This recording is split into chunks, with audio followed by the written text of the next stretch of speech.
ओम शांति। आज है 1 अप्रैल 2022 के साकार महावाक्य 1/4/2022। कल की मुरली तो याद होगी, रिवाइज करेंगे थोड़ा। कल की मुरली तो सभी रिवाइज करते हैं ना, अमृत लेते समय। याद है नहीं?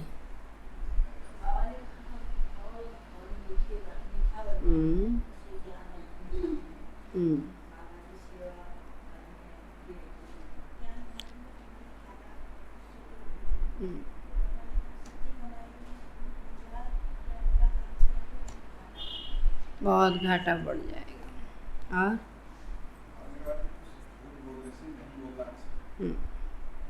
कुछ भी झूठ बोला भगवान के लिए तो इससे अच्छा तो चुप रहना अच्छा है ना। और कोई भी कर्म नहीं करना।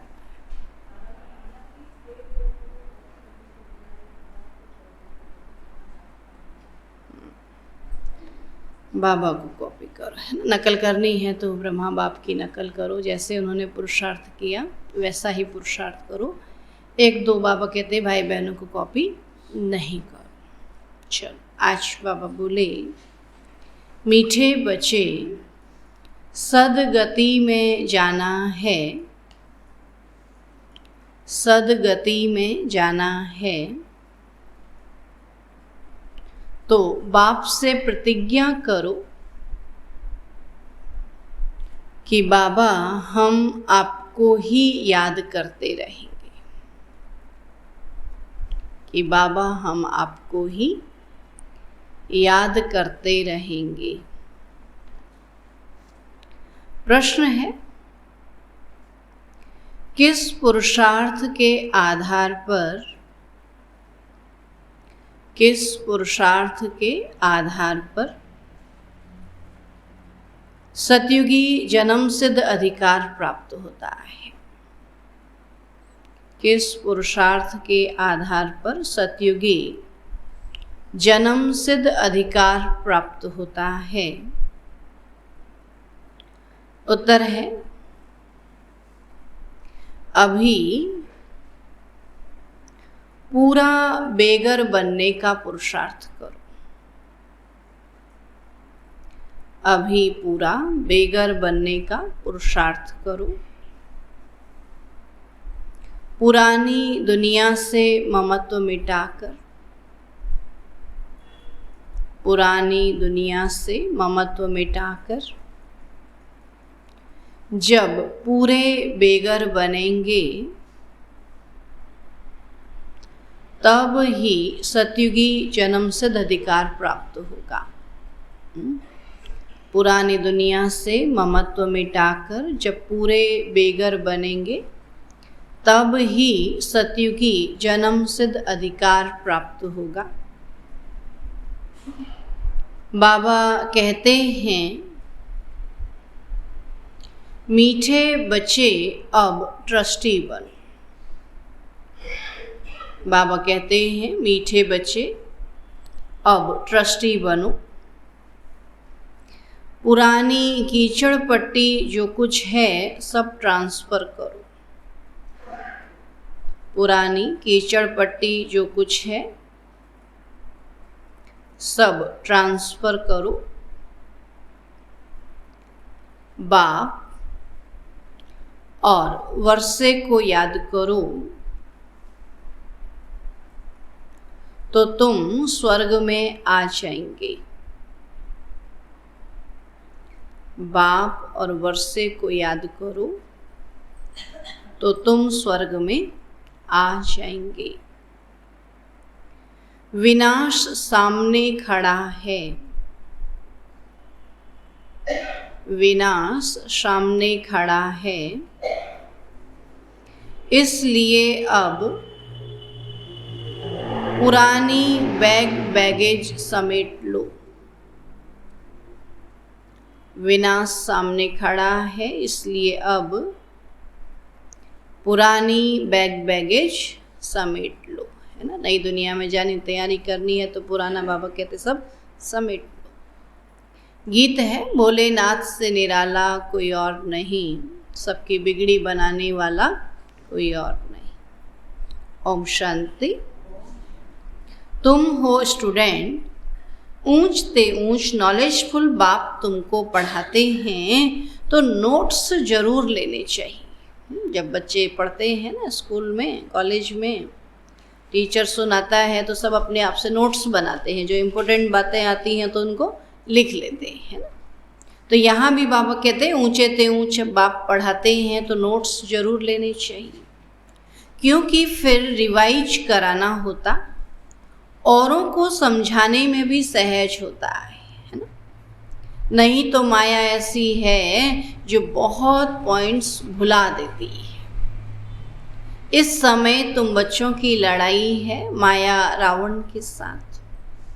जितना तुम शिव बाबा को याद करेंगे उतना माया भुलाने की कोशिश करेगी, है ना। हम याद करने की मेहनत करते और माया भुलाने की मेहनत करती है ना। दोनों अपनी मेहनत बराबर करते हैं लेकिन माया जीत जाती है। बाबा कहते हैं तुम याद करने की कोशिश करेंगे और वो भुलाने की कोशिश करेगी। कभी कभी बहुत अच्छी पॉइंट्स याद आएगी और फिर वहाँ की वहाँ ही गुम हो जाएगी ना। अभी सुनाया, बहुत अच्छा पॉइंट सुना, फिर क्या सुनाया भूल जाते। बोला बड़ा अच्छा पॉइंट था लेकिन क्या था, दिमाग से निकल जाता। क्योंकि यह ज्ञान है नया, तो बाबा कहते हैं कल्प पहले भी यह ज्ञान तुम ब्राह्मणों को दिया था और ब्राह्मणों को ही अपना बनाते हैं ना। ब्राह्मण भी बाबा कहते जाति से ब्राह्मण की बात नहीं है ना, कर्मों से ब्राह्मण है। तो श्रेष्ठ कर्म करने वालों को ब्राह्मण कहा है ना। तो बाबा कहते ब्राह्मणों को ही अपना बनाते हैं ब्रह्मा के मुख द्वारा। तो यह बातें कोई गीता में लिखी हुई नहीं है ना। उन्होंने तो ब्राह्मण कहने में जो जाति से ब्राह्मण थे उन्होंने को ही श्रेष्ठ कह दिया, लेकिन बाबा थोड़ी जाति पाति की भेद करता है ना। तब बाबा कहते गीता में भी लिखा हुआ है। तो शास्त्र तो पीछे बनते हैं जब धर्म स्थापन करते हैं, उस समय सब शास्त्र नहीं बनते। तो बच्चों को समझाया है पहले पहले है ज्ञान, पीछे है भक्ति। पहले सतो प्रधान, फिर सतो, रजो और तमो में आते हैं।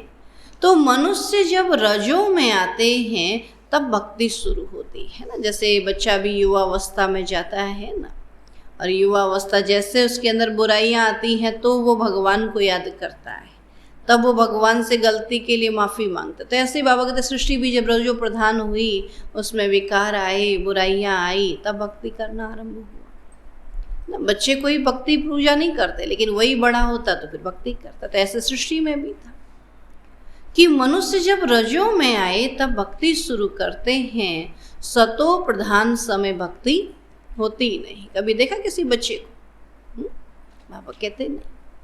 भक्ति मार्ग की भी ड्रामा में नूंद है। तो यह शास्त्र आदि भी भक्ति मार्ग के काम आते हैं। तो तुम यह जो ज्ञान और योग आदि के किताब बनाते हो, यह फिर से पढ़कर रिफ्रेश होने के लिए। जो भी किताबें हैं कि फ्री टाइम में क्या करेंगे, पढ़ेंगे तो रिफ्रेश रहेंगे। बाकी टीचर के सिवाय तो कोई समझा नहीं सकेंगे ना। किताबें भी स्कूल की किताबें इतनी, लेकिन जब तक स्कूल में ना पढ़े कुछ समझ में नहीं आता। तो ऐसे बाबा कहते मुरली को भी जब तक हम, है ना, बाबा के घर में जाके नहीं पढ़ते तो कुछ समझ में आती। कई लोग बोलते पढ़ते तो हम भी थे लेकिन समझ नहीं आता, है ना। तो जब तक बाबा कहते हैं टीचर के सिवाय तो कोई समझा ना सके। गीता का टीचर ही है श्रीमद् भगवान, तो वह है विश्व का रचयिता। स्वर्ग रचते हैं जबकि वह सबका बाप है, तो जरूर बाप से वर्षा स्वर्ग की बादशाही मिलनी चाहिए। तो सतयुग में है देवी देवताओं का राज्य और अभी तुम हो संगम युगी ब्राह्मण। विष्णु के चित्र में 4 वर्ण दिखाते हैं, देवता, क्षत्रिय, वैश्य और शूद्र। 5वां वर्ण ब्राह्मणों का, उसको चोटी दिखा दिया, गायब कर दिया। बाबा कहते हैं 5वां वर्ण है ब्राह्मणों का, लेकिन उन्हों को यह बिल्कुल भी पता नहीं है। जैसे चोटी पीछे होती ना, दिखाई नहीं देती, ऐसे ही बाबा कहते पांचवा वर्ण दिखाया ही नहीं। लेकिन उन्हों को यह बिल्कुल पता नहीं है कि ऊंचे ते ऊंचा है ब्राह्मण वर्ण, ऊंचे ते ऊंच परम पिता परमात्मा को भी भूल गए। तो वह शिव है ब्रह्मा विष्णु शंकर का रचयिता। त्रिमूर्ति ब्रह्मा कह देते हैं, परंतु इसका तो अर्थ ही नहीं निकलता है। अगर ब्रह्मा विष्णु शंकर तीनों भाई हैं तो इन्हों का बाप चाहिए। तो ब्राह्मण, देवी देवता और क्षत्रिय, ये तीन धर्म बाबा रचते हैं ना। इन तीनों धर्मों का रचयिता है वह निराकार बाप, जिसको गीता का भगवान कहा जाता है। तो देवताओं को भी भगवान नहीं कह सकते। सुना, बाबा कहते कि देवताएं भी भगवान नहीं है, तो मनुष्यों को फिर, तत्वों को फिर, बाबा कहते हैं भूत प्रेत मनुष्य आत्माओं को कैसे भगवान कह सकते हैं, जबकि देवताओं को भी भगवान नहीं कहते हैं, ब्रह्मा विष्णु शंकर को भी भगवान नहीं कहते।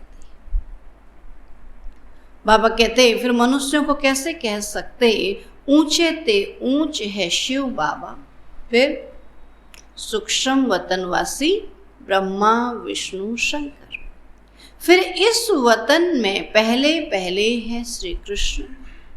पहले पहले शिव जयंती गाई जाती है ना। त्रिमूर्ति जयंती कहाँ दिखाते ही नहीं, तीन देवताओं का जन्म तो कहीं दिखाते ही नहीं, क्योंकि तीनों को जन्म कौन देते हैं ये कोई को पता ही नहीं। इन तीनों को जन्म देने वाला तो शिव बाबा है। शिव बाबा का ही जन्म नहीं पता तो तीनों का तो जन्म दिखाया, उनका घर ही नहीं दिखाया, उनका ससुराल दिखाया, घर नहीं दिखाया, है ना। तब बाबा क्या कहता है, घर तो संगम युग है ना, संगम का किसी को पता ही नहीं है, तो सतयुग का सबको पता, तो सतयुग का सब वर्णन करते हैं। तो कहाँ है तीनों का जन्म कौन देते हैं ये कोई को पता ही नहीं। तो यह बाप ही आकर बतलाते हैं कि ऊंचे ते ऊंच वह है विश्व का मालिक, नई दुनिया का रचयिता। तो स्वर्ग में यह लक्ष्मी नारायण राज्य करते हैं। सुना, सतयुग में तो लक्ष्मी नारायण, सूक्ष्म वतन में तो राजधानी का प्रश्न ही नहीं है ना। सूक्ष्म वतन में है ही तीन देवताएं, तो राजधानी राजाई किस पर दिखाएंगे। तो यहाँ जो पूज्य बनते हैं उन्हों को ही पुजारी बना दिया है। बाबा कहते फिर उनको ही पुजारी बनना है। देवता, क्षत्रिय, वैश्य और अभी फिर ब्राह्मण बने।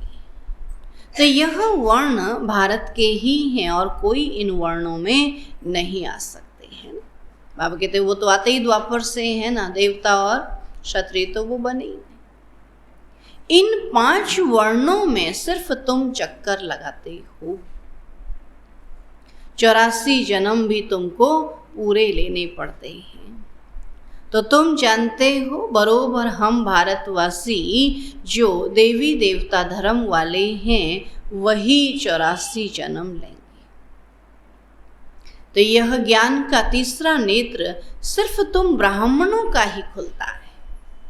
सुना क्या कहता बाबा, ज्ञान का तीसरा नेत्र सिर्फ तुम ब्राह्मणों का ही खुलता है, औरों को तो कितना समझाते समझ ही नहीं आता है।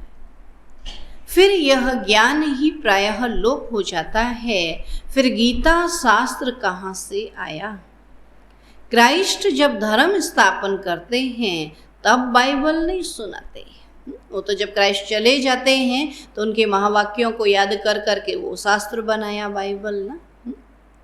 तो वो धर्म स्थापन करते हैं पवित्रता के बल से। बाइबल आदि तो बाद में बनते हैं। जब उनकी वृद्धि होती है तब चर्च आदि बनाते हैं। तो वैसे ही आधा कल्प के बाद भक्ति मार्ग शुरू होता है। सुना, सतयुग त्रेता में तो सभी पूरा विश्व ही भारत था, स्वर्ग था, हर घर मंदिर था। लेकिन जब बाबा कहते भ्रष्टाचार पापाचार हुआ तब फिर अलग से मंदिर बनाए। और जब किसी का घर ही मंदिर हो तो बोला अलग से मंदिर में जाने की जरूरत क्या है। तो सतयुग में तो घर ही मंदिर था। तो भक्ति मार्ग तो आधा कल्प के बाद बाबा कहते बनना शुरू हुआ। तो पहले होती है अव्यभिचारी भक्ति एक की, फिर ब्रह्मा विष्णु और शंकर की। और अभी तो देखो पांचों तत्वों की भी पूजा करते रहते हैं, तो इसको कहा जाता है तमो प्रधान पूजा। तो वो भी होनी है जरूर। भक्ति मार्ग में शास्त्र भी चाहिए, है ना। भक्ति मार्ग में क्या करेंगे, कितनी देर बैठेंगे। अब कहते हैं भक्ति करने के लिए फिर शास्त्र भी चाहिए ना। अभी रामायण की किसको लाइनें याद है? सुंदरकांड करते हैं, रामायण पढ़ते हैं, किताब लेके तभी तो पढ़ते हैं ना। वैसे किसी को याद होती है?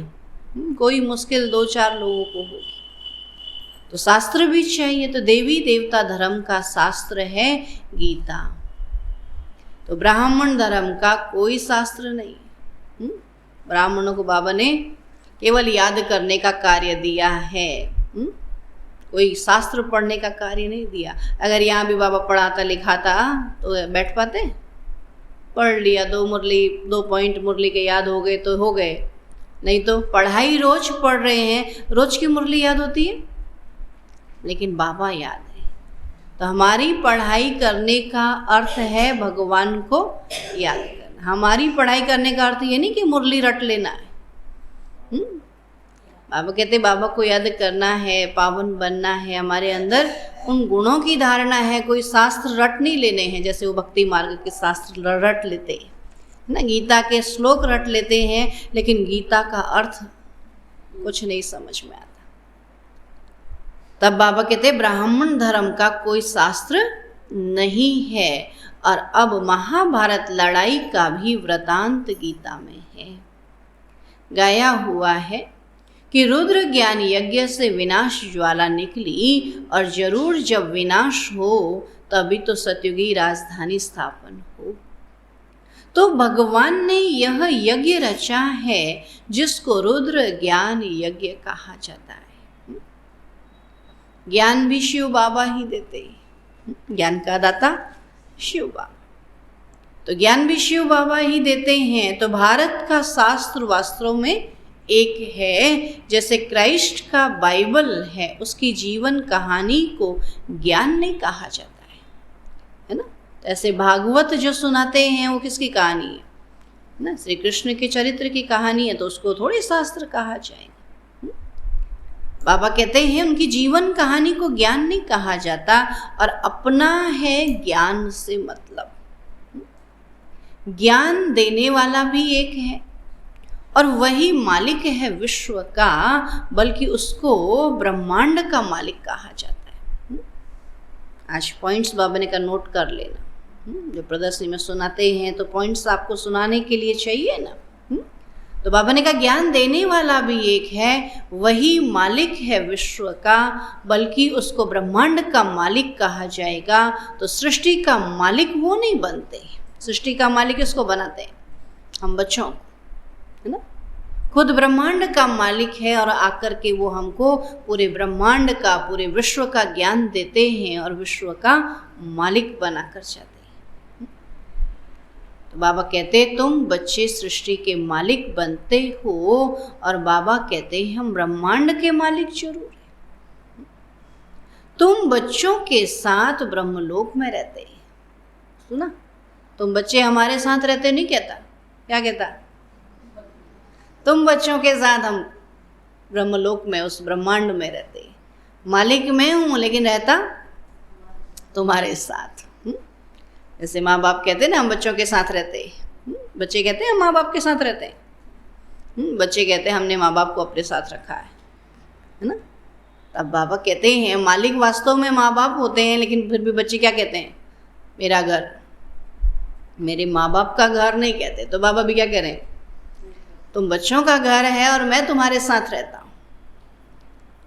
बाबा कहते तुम बच्चों के साथ ब्रह्मलोक में रहते हैं, जैसे बाबा वहाँ रहते हैं तो हम भी वहाँ जाएंगे, तो हम भी वहाँ के मालिक ठहरे। तो बाबा कहते हैं तुम सब आत्माएं मेरे साथ ब्रह्मांड में रहती हो, तो हम भी और तुम भी ब्रह्मांड के मालिक हैं। जो जिस घर में रहता उस घर का मालिक है, चाहे वो माँ बाप हैं चाहे फिर बच्चे, परंतु तुम्हारा पद मेरे से ऊंचा है। क्योंकि बाबा इस दुनिया का मालिक नहीं बनता है ना, तो तुम्हारा पद मेरे से ऊंचा है। तुम महाराजा महारानी बनते हो, तुम ही पूज्य से फिर पुजारी बनते हो। तुम पतितों को मैं आकर पावन बनाता हूँ, और मैं तो जन्म मरण रहित हूँ। कितने प्यार से सहज रीति बाबा अपना परिचय देता है ना। बाबा के तुम जन्म मरण में आते हो, तुम पतित बनते हो, तुम राजाई करते हो, लेकिन बाबा कहता मैं तो पतित बनता ही नहीं हूँ, मैं तो जन्म मरण रहित हूँ। फिर साधारण तन का आधार ले सृष्टि के आदि मध्य अंत का राज तुमको बताता हूँ। ऐसा कोई भी विद्वान पंडित नहीं जो ब्रह्मांड, सूक्ष्म वतन और इस सृष्टि चक्र के राज को जानता हो। सुना, आज बाबा नया नया नाम बताता। बाबा ने कहा उसको ब्रह्मांड, फिर सूक्ष्म वतन और फिर इस सृष्टि चक्र, इसके राज को कोई विद्वान पंडित नहीं जानते जो बाबा हमको बताते हैं ना। इसलिए तो हम विशेष हैं ना। बाबा कहते सिवाय तुम बच्चों के और कोई नहीं जानता, तुम जानते हो ज्ञान का सागर, पवित्रता का सागर तो परम पिता परमात्मा ही है। उनकी महिमा गाई ही तब जाती है जबकि हमको ज्ञान देते हैं। सुना, किसी भी व्यक्ति की महिमा तब गाई जाएगी वो कैसे भी व्यक्ति को अपना ज्ञान समझा दे, तब कहेंगे बड़ा ज्ञानी है, हम इतने निरे बुद्धू, हमको भी उन्होंने समझा दिया। हमको कोई पढ़ा सकता था, बोला हमारे माँ बाप स्कूल भेजते रह गए, हमारे टीचर स्कूल आओ आओ कहते रह गए, हमको तो समझ ही नहीं आता था। लेकिन ऐसे बुद्धू होने के बाद भी भगवान ने हमको, जिस भगवान का परिचय दुनिया वाले कहते हैं हमारे समझ में नहीं आता, उस भगवान को हमने जान लिया, तो वही तो बड़ा टीचर है ना, जो बुद्धू से बुद्धू बच्चों को भी होशियार बना दे, अपने जैसा बना दे ना। तब बाबा कहते हैं तभी तो महिमा गाई जाती है ना। कितने पतित बाबा कहते हैं, कितने क्या कहेंगे, अजामिल जैसे पापी मनुष्यों को भी बाबा अपना ज्ञान समझा करके, अपना बना करके फिर से पावन बना देता, तभी तो महिमा गाई जाती। यूं ही थोड़ी महिमा गाते हैं। कई लोग बोलते हैं हमने उसको भगवान माना तब महिमा, नहीं, उसने उतना ऊंचा कार्य किया है तब उसकी महिमा है। बाबा कहते हैं उनकी महिमा गाई ही तब जाती है जबकि हमको ज्ञान देते। सुना, हम कैसे थे? अच्छे थे? हाँ, कैसे थे? दुनिया वालों से पूछो कैसे थे, बोला हाँ, इसलिए वो आने में डरते हैं। उनको पता ये ऐसे थे और ऐसे को उन्होंने ऐसे बना दिया, हमको भी ये बना देंगे, हाँ, इसलिए डरते हैं। बोलते हमको भी ऐसा ही बनना पड़ेगा। ये नहीं पता बनाने वाला शिव बाबा है, वो कैसे भी करके हमको बना के छोड़ेगा। तब बाबा कहते हैं अगर ज्ञान नहीं दे तो महिमा कैसे गाई जाए। तो वह एक ही बार आकर बच्चों को वर्षा देते हैं 21 जन्मों के लिए। 21 जन्मों की लिमिट है, ऐसे नहीं कि सदैव के लिए देते हैं। सुना क्या कहता बाबा?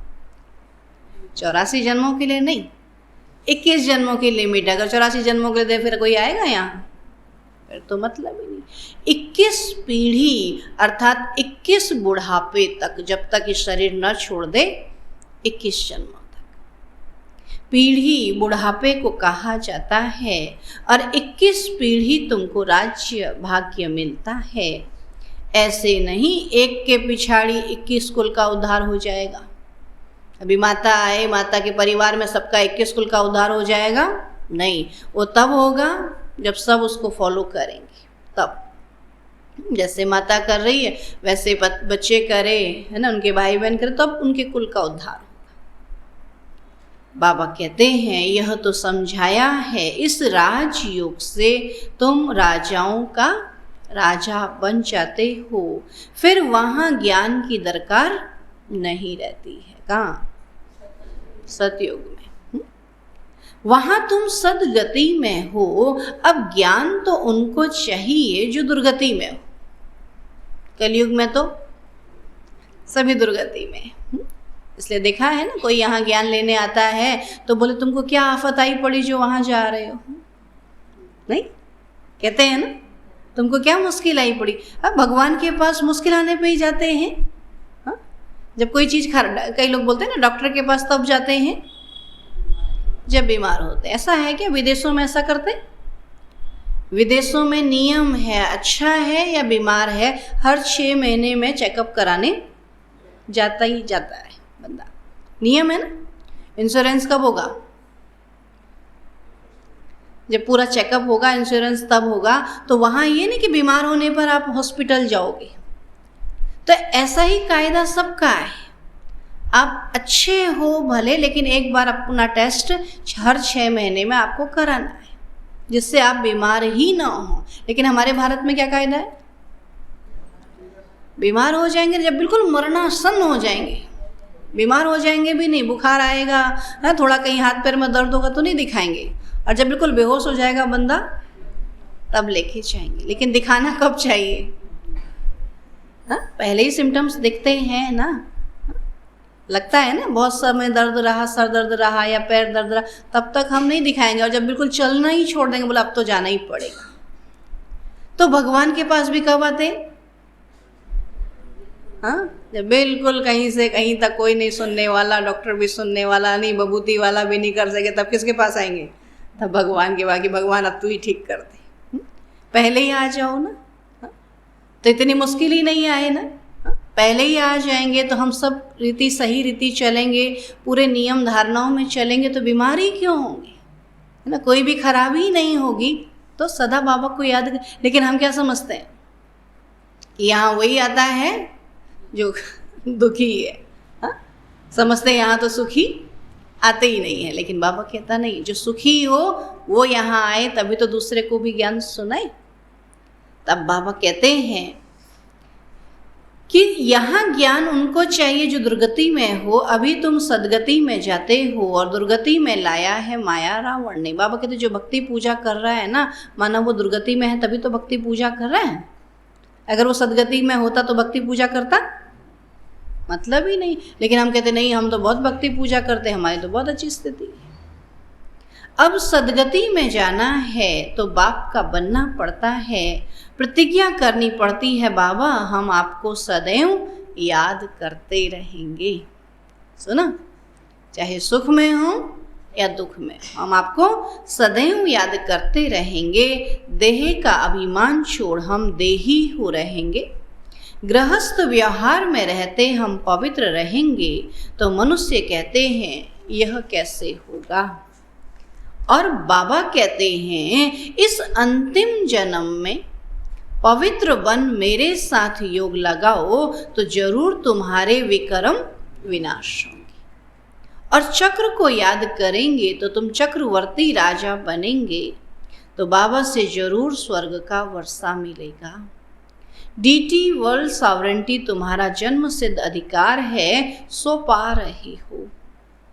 तो जितना जो प्रतिज्ञा करते हैं और बाबा के साथ मददगार बनते हैं, ये तो तुम जानते हो कि विनाश सामने खड़ा है। अभी तो जानने के साथ साथ देख भी रहे हैं ना, कितने समय से देख रहे हैं। नेचुरल कैलेमिटीज भी आई की आई, इसलिए बाबा कहते हैं अपने पुराने बैगेज आदि सब ट्रांसफ़र कर दो, है ना। पहले से इंश्योरेंस करते थे, हम चले जाएंगे तो हमारे को फिर संबंधियों को मिलेगा या किसी दूसरे को मिलेगा। लेकिन यहाँ बाबा कहते हैं ट्रांसफ़र करना मना, बाबा की सेवा में लगाना। तो बाबा फिर क्या करेगा? अगले जन्म में देगा। तो तुम ट्रस्टी बन जाओ तो बाबा सर्राफ भी है, मट्टा सट्टा करते, पुराना लेते हैं, बदले में तो देगा ना, ऐसे कैसे दे देगा?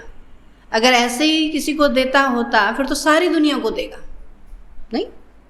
तो बाबा कहता है बाबा मट्टा सट्टा करता है, जब आप दोगे तब वो रिटर्न में देगा ना। दुनिया में भी आप देखो, घर में कोई प्रोग्राम करते हो, आपके पास जो जैसा गिफ्ट लाया होता है, हाँ, तो वैसा ही जब आपकी बारी आती है तो वैसा ही लौटाते हैं। कई बार उसी को पैक करके दे देते हैं, बोले इसने ऐसा दिया ना, मेरे कोई काम का नहीं, उसी को दे दो।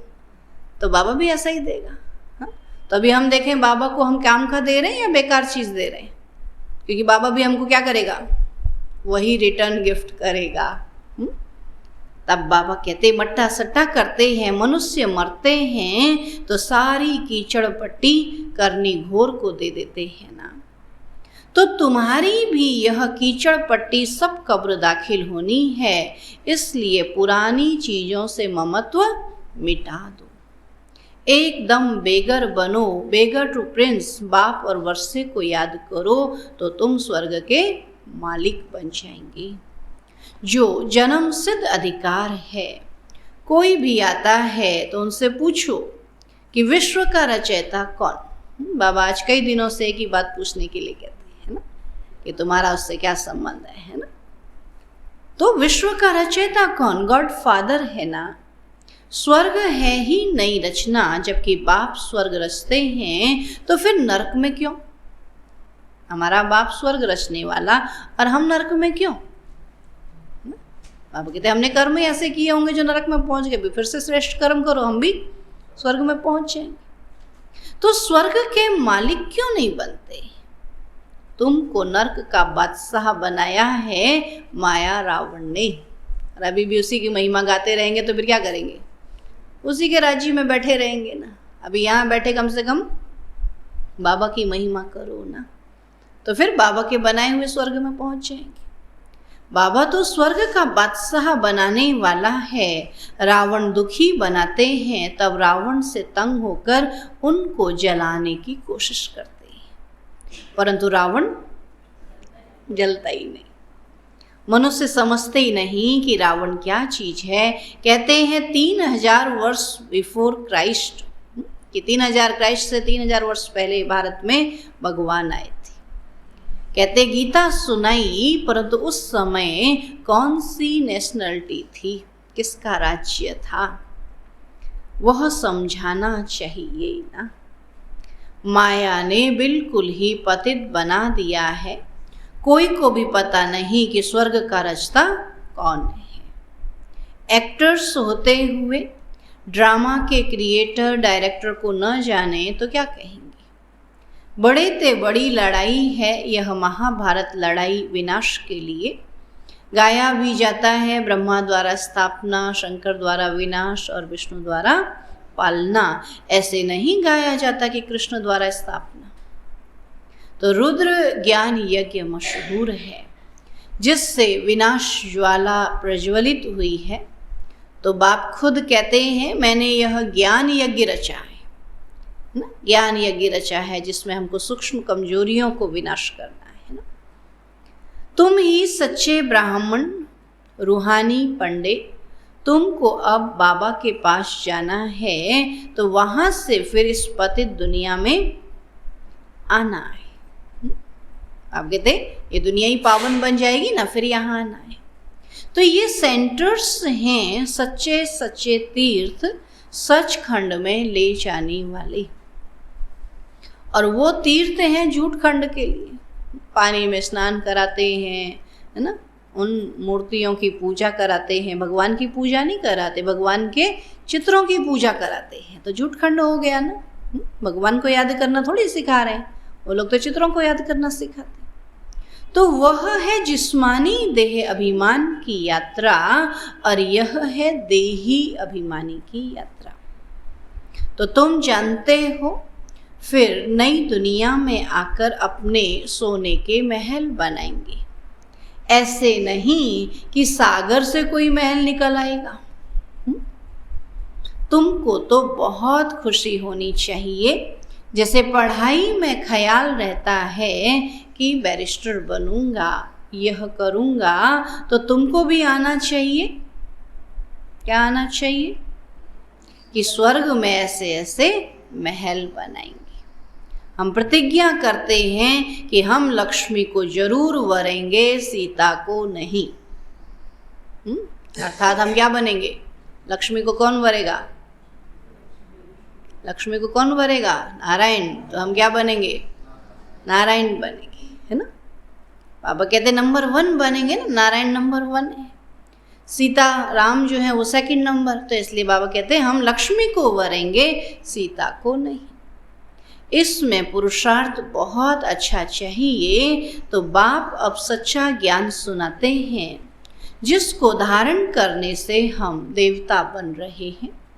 नंबर 1 में आते हैं श्री कृष्ण। भगवान आकर के हम सबको क्या बनाते हैं? श्री कृष्ण। तो नंबर 1 में इस दुनिया में कौन आएंगे? श्री कृष्ण आएंगे।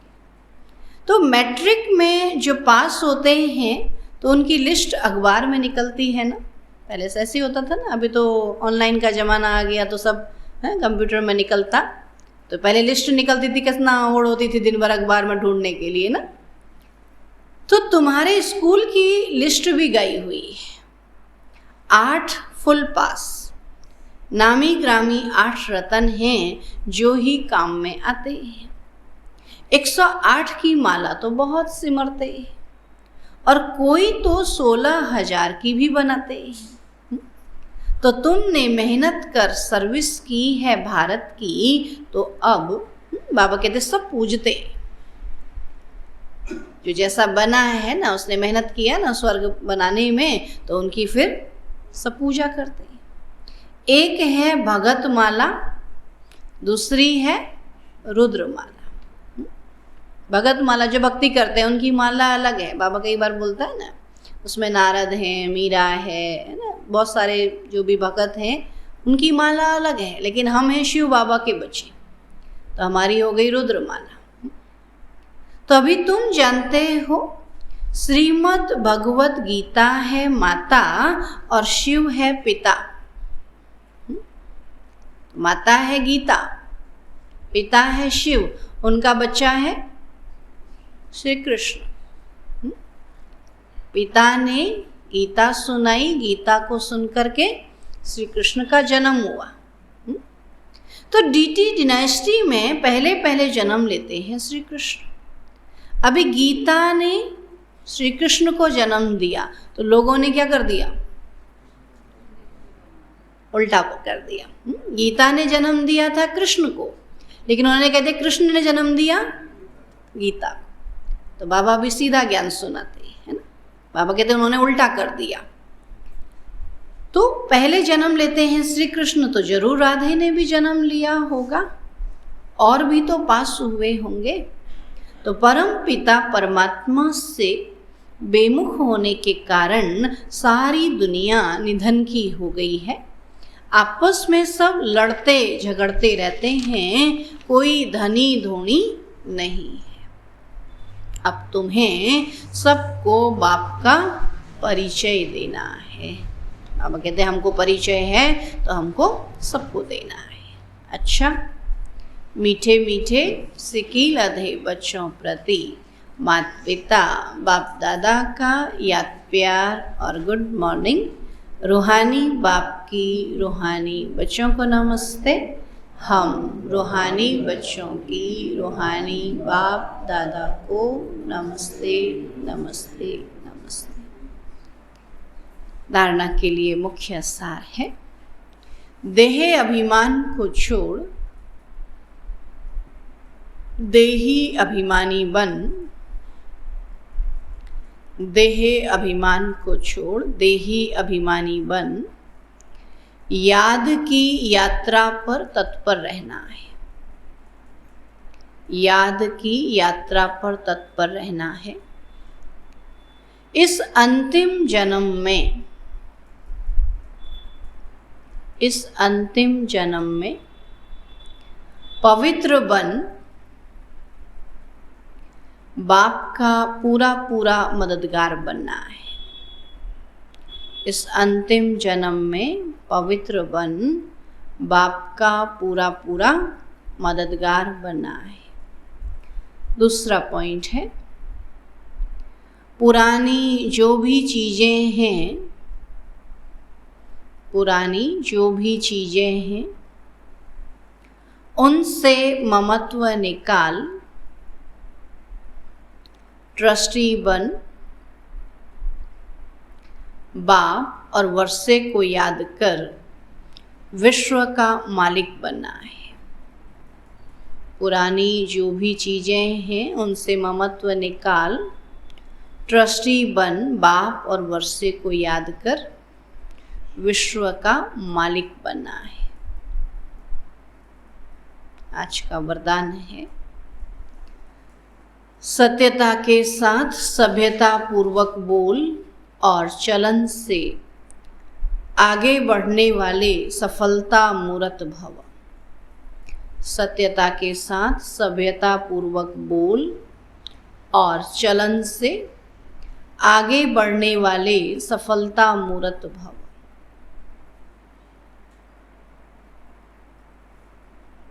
बाबा कहते सदैव याद रहे कि सत्यता की निशानी है सभ्यता। बाबा कहते सत्य भी हो तो सभ्य भी हो। तो सत्यता की निशानी है सभ्यता। यदि आप में सत्यता की शक्ति है तो सभ्यता को कभी नहीं छोड़ो। सत्यता को सिद्ध करो लेकिन सभ्यता पूर्वक। सभ्यता की निशानी है निर्माण और असभ्यता की निशानी है जिद। तो जब सभ्यता पूर्वक बोल और चलन हो तब सफलता मिलेगी और यही आगे बढ़ने का साधन है। अगर सत्यता है और सभ्यता नहीं तो सफलता मिल नहीं सकती। स्लोगन है संबंध संपर्क और स्थिति में लाइट रहो। संबंध संपर्क और स्थिति में हल्के रहो, लाइट रहो, दिनचर्या में नहीं। दिनचर्या हमारी टाइट हो, जो नियम है उसी हिसाब से चले। बाकी संबंध संपर्क में हम लाइट रहे, उसमें टाइट नहीं रहे कि करना ही है जाना ही है। बाबा कहते नहीं। दिनचर्या में बाबा कहते लाइट नहीं टाइट रहो। अच्छा, ओम शांति।